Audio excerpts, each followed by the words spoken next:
Okay, dear students, so let's start our class.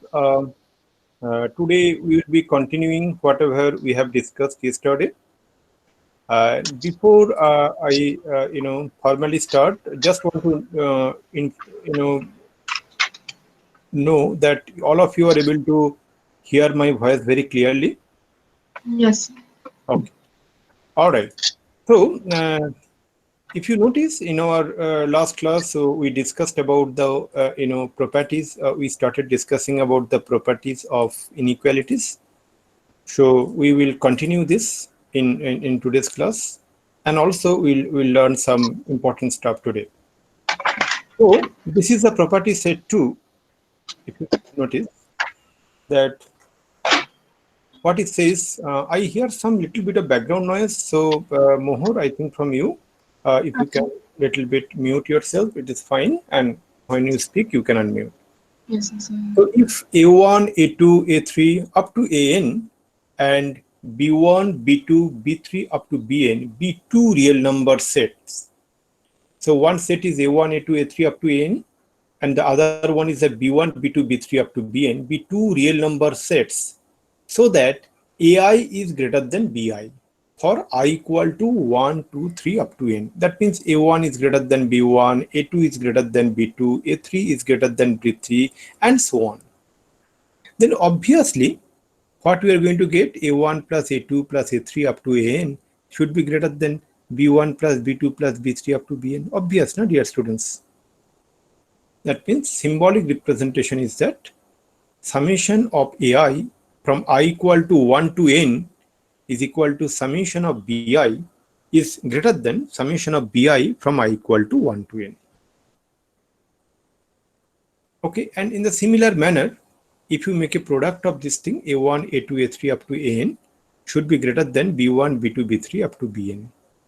That means the product of these numbers is equal greater than the product of the other set of numbers. So this is property 2. Now we are going to discuss about the property 3. And property 3 is something like this. Any question? Never hesitate to let me know, as I always say. And sometime it may happen that now you do not have any query, but once you go through all these things later after the class, you may have query. Then you also can contact me anytime, as I always say. Property 3 is that if A, B are positive real numbers and N be any positive integer, if A, B be positive real numbers and N be any positive integer, then A greater than B is actually implying that A to the power N greater than B to the power N. But if N is a negative integer, then what we are going to get? A greater than B implies A to the power N is less than B to the power N. So in simple terms, A and B are positive real numbers and N be any positive integer, then A greater than B implying A to the power N greater than B to the power N, or N is a negative integer, then A greater than B implying A to the power N less than B to the power N. So what we can write here is that A greater than B implying that A to the power N can be greater than B to the power N, or A to the power N can be less than B to the power N. So when A to the power N will be greater than B to the power N despite A greater than B, that when N be any positive integer, N belongs to Z plus, correct? No? And when A to the power N should be less than B to the power N despite A greater than B, when N belongs to the set of negative integers, Z minus. That is the property set 3.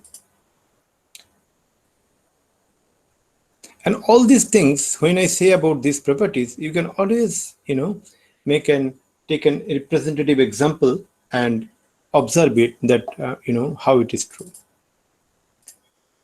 The next property I'm going to say you, dear students, is property set 4. And Here it is.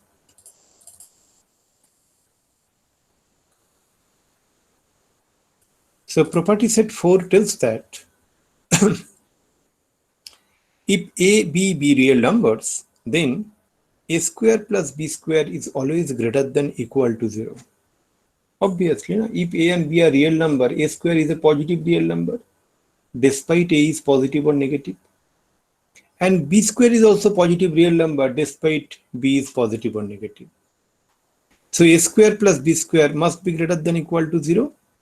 Now you may think that it is greater than 0 when it is equal to 0. Equality holds if A and B both are equal to 0. Correct? No? At that time, what is going to happen? A square plus B square should be 0 square plus 0 square, that is equal to 0. So equality holds if A equal to B equal to 0. If A equal to B is not A and B are not equal to 0, then obviously A square plus B square is greater than 0. Correct? No? In the similar fashion, what you can say is the second one is that, that A plus B whole square is equal to greater than equal to 0, and equality holds true if A is equal to minus B. Then what happened? A plus B become A minus A whole square, that is 0 square, that is 0. At that time, equality holds true. Otherwise, if A and B are not equal and we can say that A is not equal to minus B, then what we can say is that A plus B whole square is always greater than 0. I hope you got my point. A minus B whole square, the third one, A minus B whole square is greater than equal to 0. A minus B whole square is greater than equal to 0. Equality holds if A is equal to B. Obviously, if A is equal to B, then A minus B is 0. So 0 square is 0. At that time, it is equality holds true. Otherwise, if A is not equal to B, we can say that A minus B whole square is strictly greater than 0, not greater than equal to 0. So in general, means including including all the cases, that is whether A is equal to B or A is not equal to B, we can generally say that A minus B whole square is greater than equal to 0. Clear, na? Okay? Yes, sir. Great. Now, what we are going to discuss, about that solution of inequalities. How we solve an inequality. Okay. So first, I would like to solve one, and then we'd like to show you how we can. Then we'll come back to the theory portion. So in the next one, what we are going to discuss is the solution of inequality.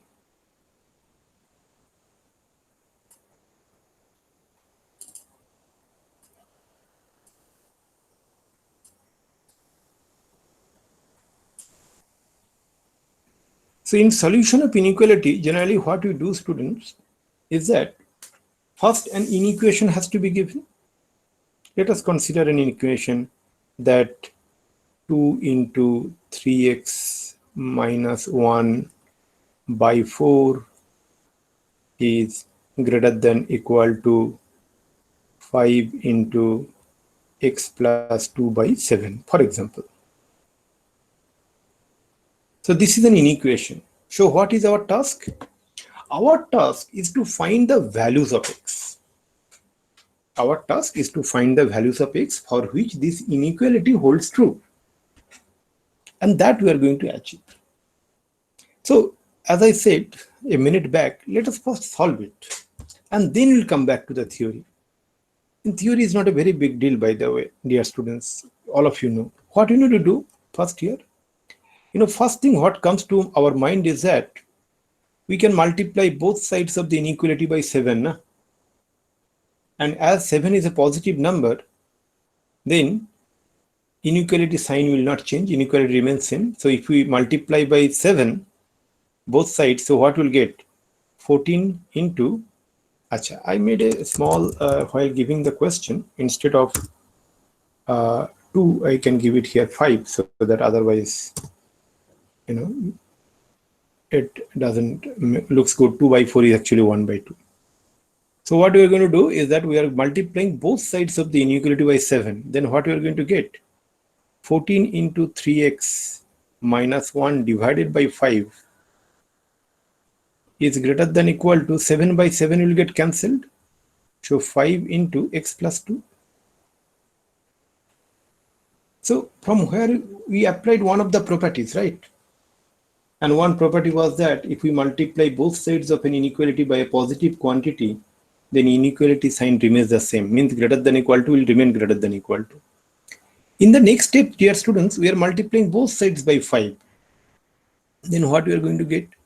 14 into 3x minus 1 is greater than equal to 25 into x plus 2. And here also works the same logic. As 5 is a positive number, we are in multiplying both sides of the inequality with a positive number, so inequality remains same. So 42, now let's make it 42x minus 14 is greater than equal to 25x plus 50. Correct, no, dear students? So then what we are doing, another property tells us that we can subtract, equal quantity from both sides of the inequality, then the inequality sign remains same.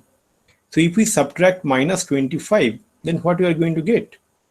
42x minus 25x minus 14 is greater than equal to 25x minus 25x plus 50.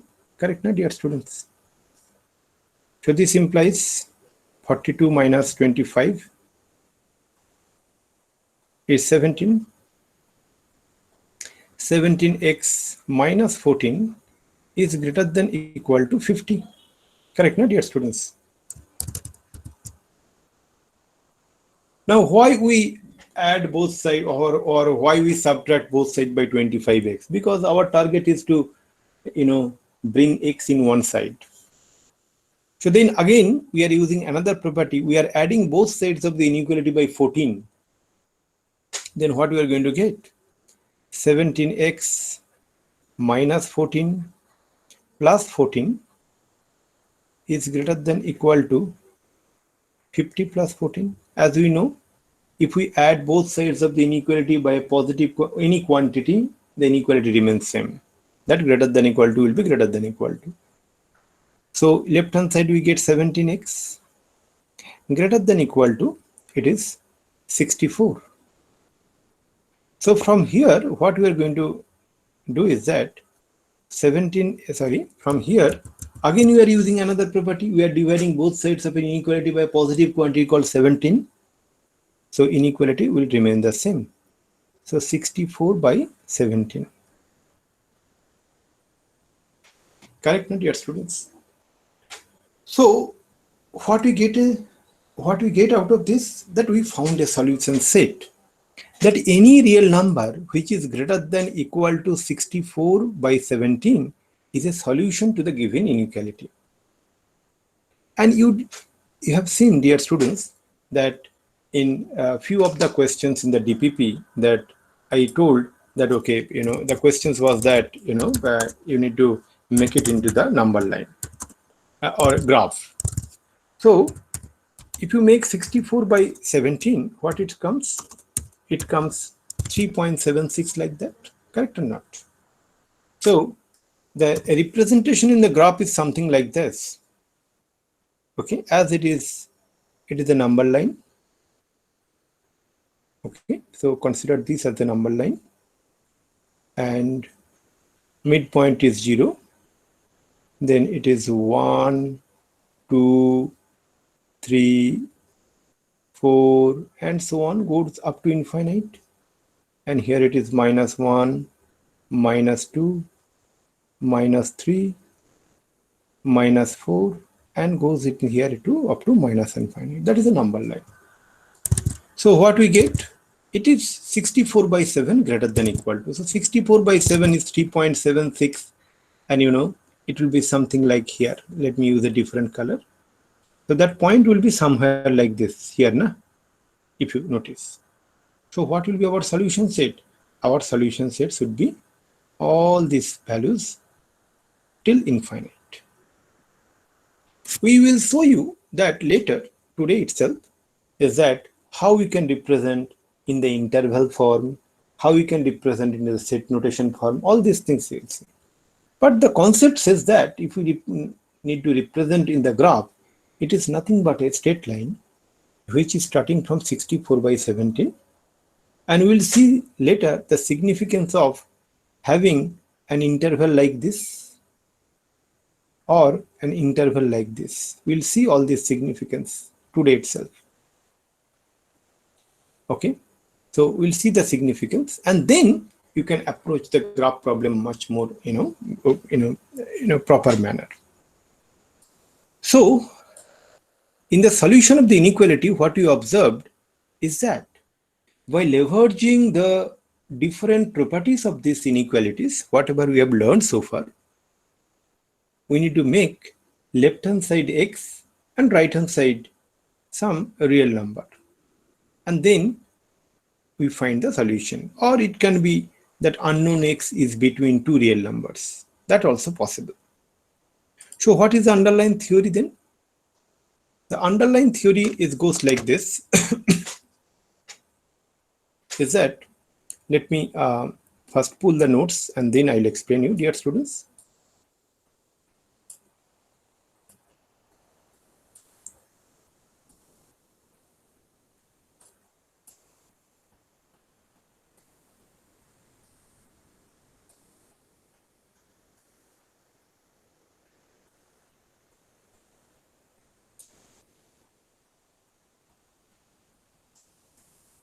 So as you see, dear students, it says that the value of the variables, the values of the variables, okay, singular, plural, both are there, which makes the inequality a true statement, is called the solution of the inequality. For example, any value more than 64 by 17 makes this statement true. This statement means if you apply that value of x, which is greater than 64 by 7. For example, the value 64 by 7 is 4. Any value, na? 4. If you apply x equal to 4, find the value of the inequality in the left-hand side, and that should be definitely greater than the value of the expression in the right side of the inequality. That makes the statement true. But if you take a value less than 64 by 7, for example, if you take the value as 2, if you take the value as 2, then what is going to happen, dear students, is that you will find that inequality is not going to hold true. You can experiment with it. It's some example. You take a value which is greater than 64 by 17, apply that value in the left-hand side of the expression of the inequality and the right-hand side of the expression of the inequality, and you will find it is true. Whatever the value you will get in the left-hand side is more than the value in the right-hand side. But if you take a value which is less than 64 by 17, any value, for example 2, which is less than 64 by 17, then you will see the value in the left hand side is less than the value in the right hand side. That means the statement of the inequality is not going, it's not true.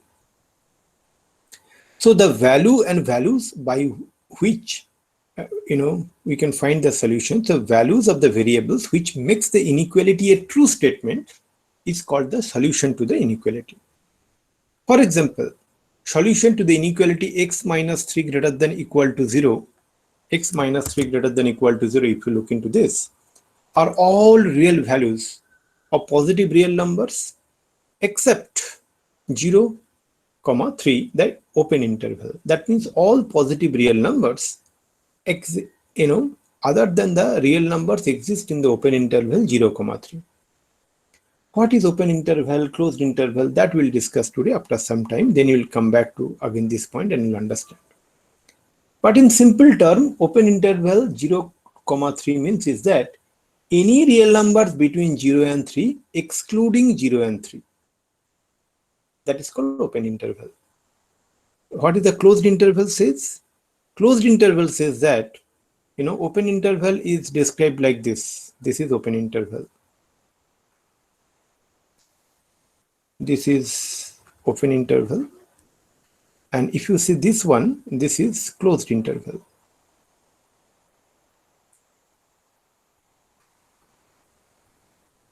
So in the open interval, what we see is that 0, 3 is that any values, any real numbers between 0 and 3, excluding 0 and 3, that is open interval. But if we see the closed interval 0, 3, that means any real numbers between 0 and 3, including 0 and 3, that is called closed interval. That means from a set theoretic notation, we can say that open interval is a subset of the closed interval. Now, we'll discuss all these things later today. Now, to solve an inequality, we need to apply the following three mathematical operations randomly and or repeatedly as and when required to find the values of the variables which makes the inequality a true statement. What are those operations? First operation says that add or subtract the same quantity to form both sides of the inequality without changing the sign of the inequality. That we have done it. For example, here, if you let me use a different color pen. For example, here, if you see that, we have subtracted 25 between these two steps. We have subtracted 25 from both the, sides of the inequality. Correct, na? Or if you look into between these two steps, what we have done, we have added 14. Correct? In both sides of the inequality, and that is the operation 1. As you see, dear students, operation 1 says that add or subtract the same quantity to and from the both sides of the inequality without changing the sign of inequality. That is operation 1.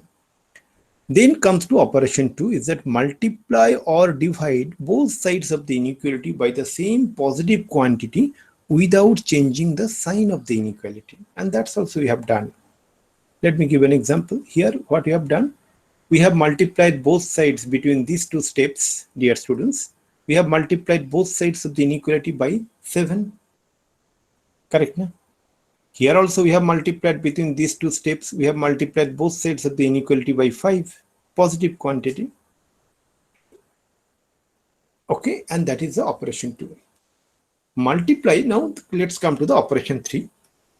Multiply or divide both sides of the inequality by the same negative quantity by changing the sign of the inequality. That we have not done in the problem what we have done today. What you see in the right hand side, this operation doesn't come in. It actually didn't occur. But what it says is that suppose you get some kind of a inequality like this. 2x is greater than equal to minus 2x is greater than equal to 7. Then what we are going to do, we are going to multiply both sides of the inequality by minus 1. Then what we are going to get? 2x minus 2x multiplied by minus 1 become 2x should be less than equal to minus 7, as we have multiplied by a negative quantity minus 1. So minus 2x greater than equal to 7. So 2x is less than equal to minus 7. After that, we are dividing by a positive quantity, okay, which is operation 2. So between these two, we have done operation 3,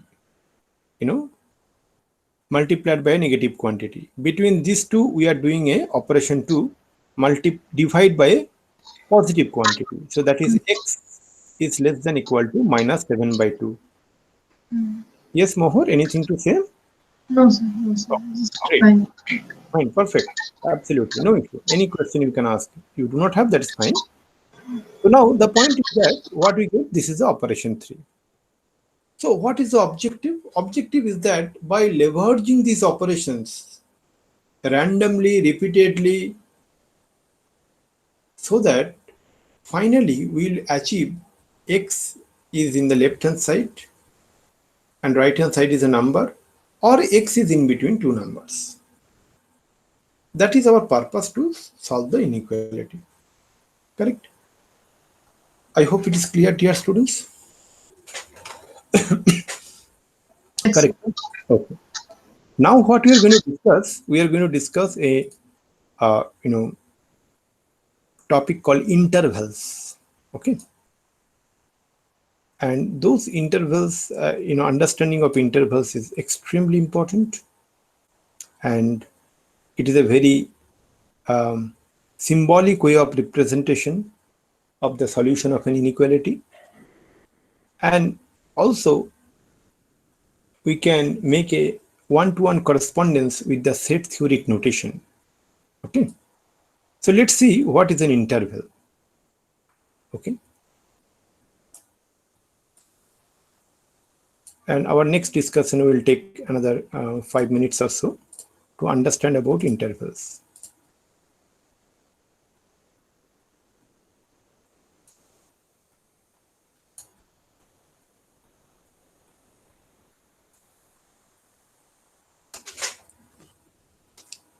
An interval is a set which is subset of R. That is a set of real numbers.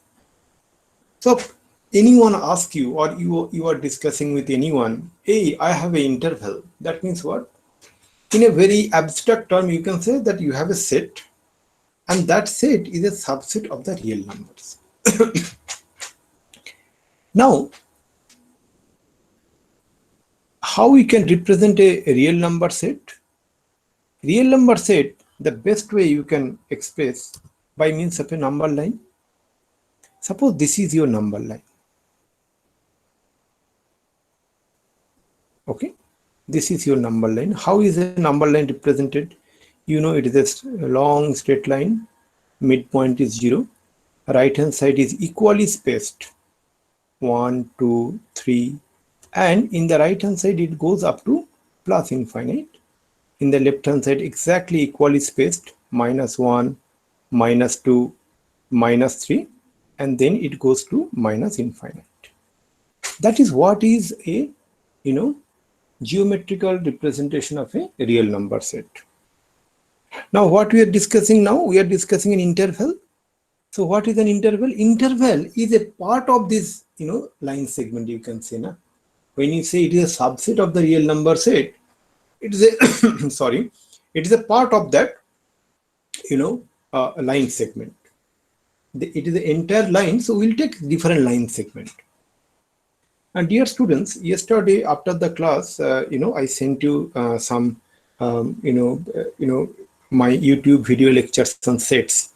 So, and suggested to go through it. We'll also discuss in details, but it is better to go through because there you'll find I explain slowly and, and you'll understand. Means it is not that I explain in a very hurried manner, not like that. So anyway, so we can define 4 types of intervals. What are the 4 types of intervals we are going to discuss now? Let A and B be 2 real numbers such that B is greater than A. We are assuming that B is greater than A. Then 4 types of intervals are given as below. The first one is called the open interval. Open interval denoted by the open bracket, the first bracket A, comma B, and is defined by the set all real numbers between A and B. That means what? That it is a set of all real numbers between A and B, okay, excluding the endpoints A and B. And the number line representation is mentioned as between A to B, you make 2 circles which is not filled up. You see, that means suppose I want to describe interval, open interval is something like this, 2, 3. This open interval I want to describe. Then how will do? So in 2 I will make a circle which is not filled up. 3 I will make a circle and just join that straight line. Done. Clear, na, dear students? So that is what is the open interval. So how many elements are there in the open interval? 2, 3, infinite. Because we know between any 2 real numbers there are infinite number of real numbers. Correct or not?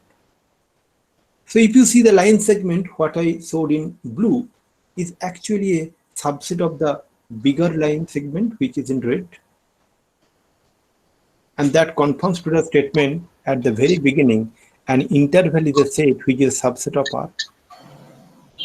So in simple terms, what we can say, In simple terms, we can say that open interval a comma b is nothing but the set X such that a less than x less than b and X belongs to the set of real numbers. That's it.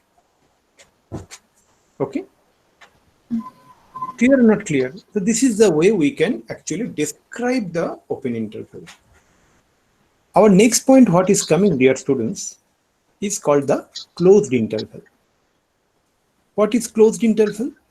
Closed interval is nothing but that all the closed interval a to b is nothing but all the real numbers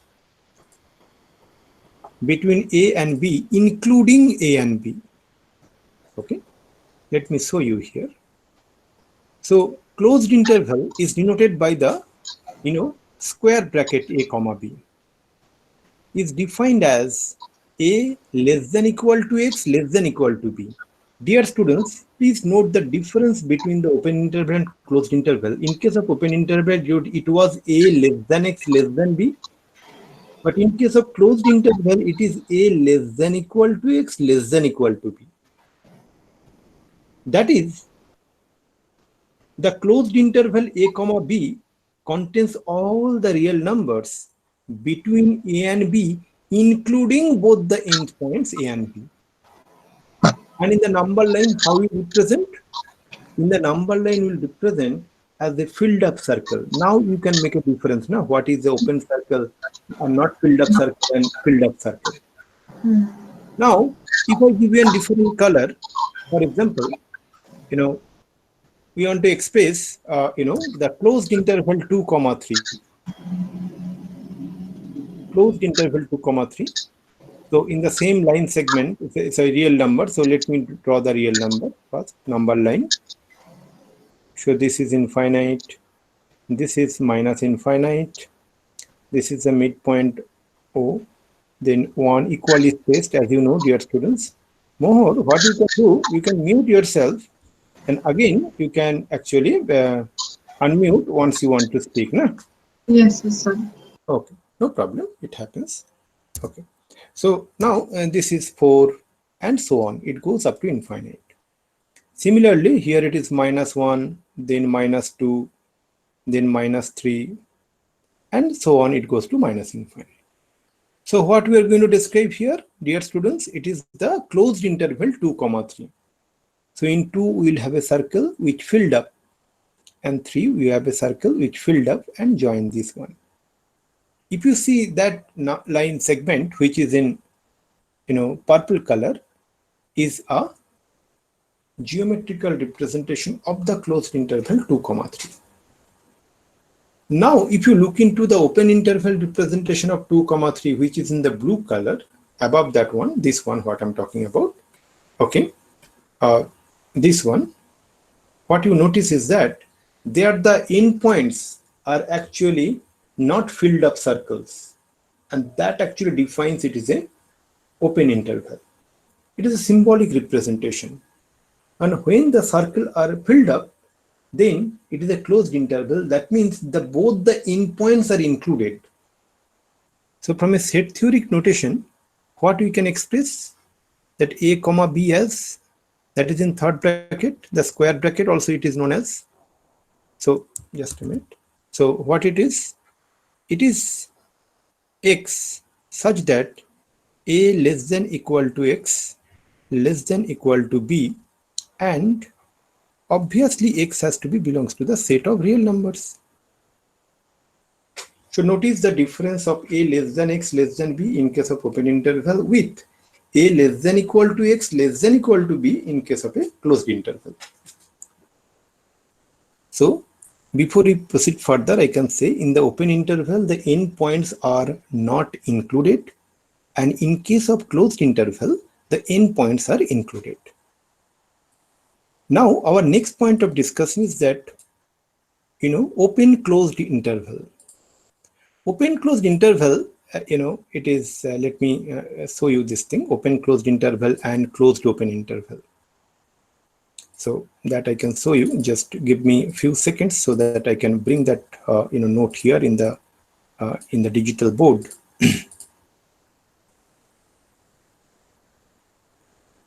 And here it is, dear students, as you see, that open closed interval means is that one end is open, that is A end, if you see in this case, that A is not included, but B is included.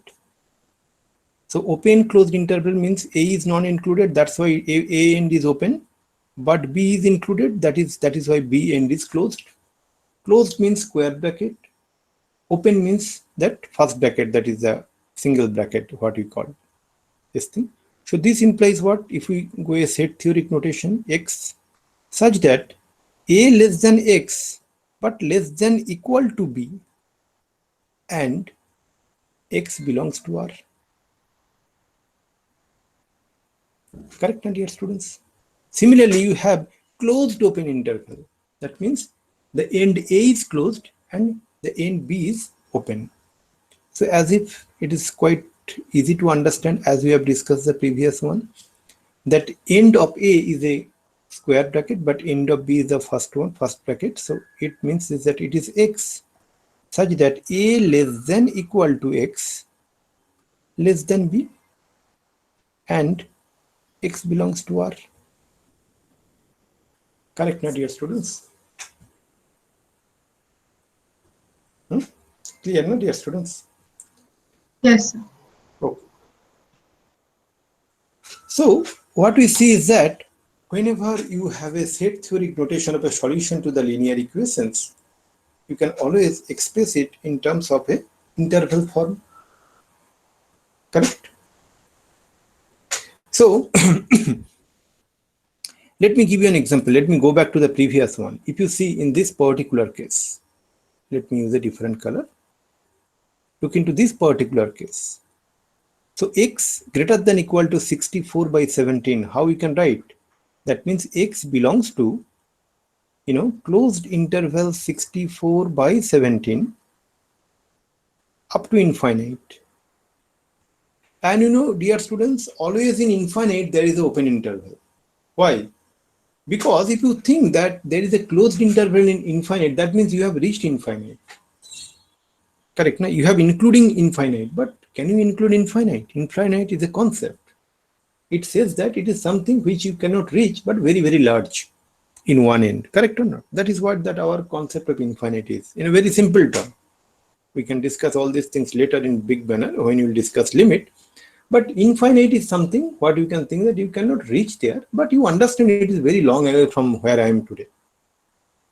So as you are not able to reach there, that is why it is a open interval, because you are not able to include infinite.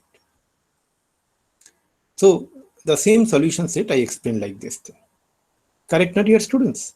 So now the infinite interval, or how we can define infinite interval, that I am going to show you now.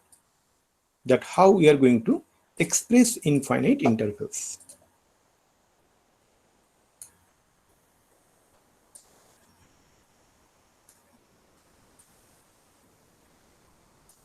So if you look into here, dear students, is that minus infinite to A means that the set X such that X is less than A, correct or not? Minus infinite to A. And minus infinite to A closed interval is that X is less than equal to A. And I hope it is quite simple, well understood. In fact, we have done it, no? That X greater than equal to, what is that value we got? 64 by 17. That means 64 by 17 is included, infinite is not included. Correct, no, dear students? So have a quick look into it, and I hope you will understand that what I wanted to mean by it.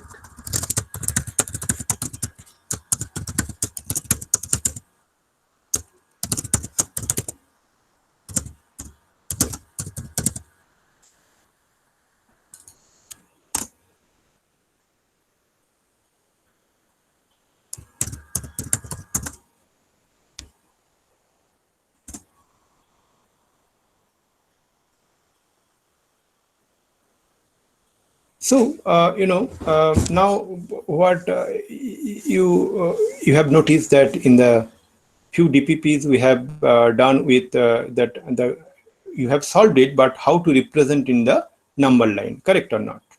That graphical representation. So I would like to show you a couple of examples before we conclude our class for today. And that is here I'm going to show you. So for example, if you see that if you look into this particular one,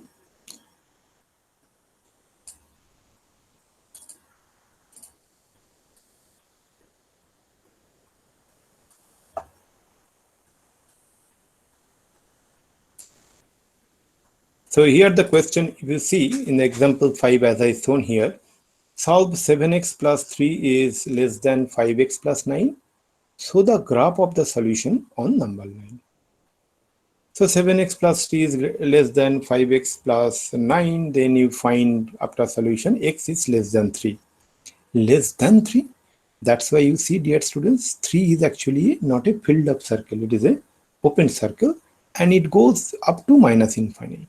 In that way, it goes up to minus infinite. No? So that is in the blue line what you see. That is the number line representation. Correct, no, dear students? Okay. Now, another example. Sorry, did you get it? I hope all of you got it. If Yes. anyone, okay, great. Similarly, one thing we can do is that we can see one solution where it is a filled up circle. That also you can have a look into it. So let me show you this thing, one such example.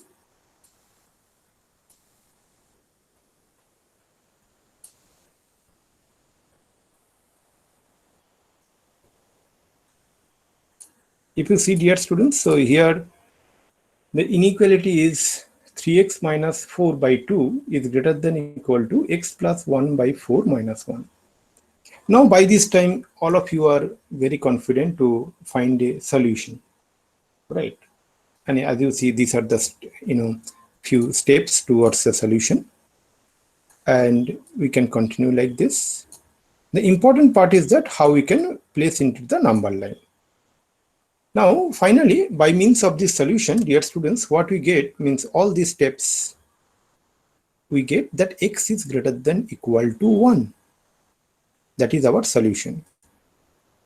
So x is greater than equal to 1 means 1 should be included. That's why you see, dear students, that 1, that circle end is actually filled in black. And it goes up to infinite. So in what about the steps you see now, dear students, here? And all these are the steps what I mentioned in the how to solve the linear equations, the solution to the inequality. That is all about graph in a very simple term. In the next year, when we will discuss about linear programming problems, there we will see we will be solving the inequality graphically when there are two variables. That means what? Just a brief idea. Suppose we get 2x plus 3y is less than equal to 5. What happened, here, dear students? So it is x by 5 by 2 plus y by 5 by 3 is less than equal to 1. Then we can represent, we have not discussed straight line. That's why I'm not explaining in details, but what I can say is that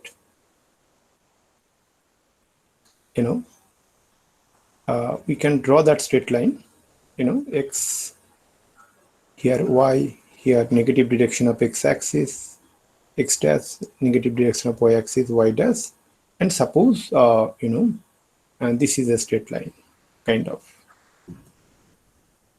Okay. Now it is less than equal to 1. So that means we'll always see it is a range of the solution into this region. Okay, we'll see all these things later in details. So this is the solution. So now you will get another straight line which will have a different set of solutions, then overlap all those solutions. That we'll discuss when the proper time is there. Now with this, I would like to conclude the class for today. Tomorrow, tomorrow I'm going to discuss a very important topic, dear students, and that is mainly for JEE Main and Advanced. It's called the solution of linear inequalities using wavy curve method. Okay, it is a very interesting one, but I just want to tell you that what kind of inequality we are going to solve tomorrow. Okay, and you will find it's very interesting, and the methods, if you learn, then it will be very well understood. So that is called wavy curve method. I can just give you one example that how we can solve this kind of inequalities problem. Okay, suppose I give an inequality something like this. Let me show you here.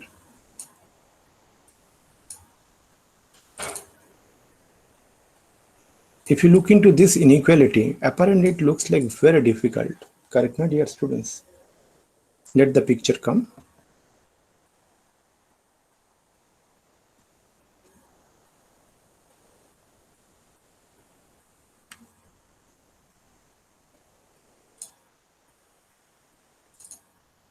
Yeah, it came. So if you look into this inequality, apparently it looks like very difficult. Okay. But tomorrow when we will discuss, you will find it so simple, so easy. If we know the wavy curve method, we can solve this kind of inequalities very easily within few minutes. Within couple of minutes, you can solve this kind of inequalities if you know the process very well, the steps very well. And tomorrow, I'm going to discuss about this particular one, which is known as the wavy curve method. Okay. Just by drawing a curve properly, solution of inequalities using wavy curve method.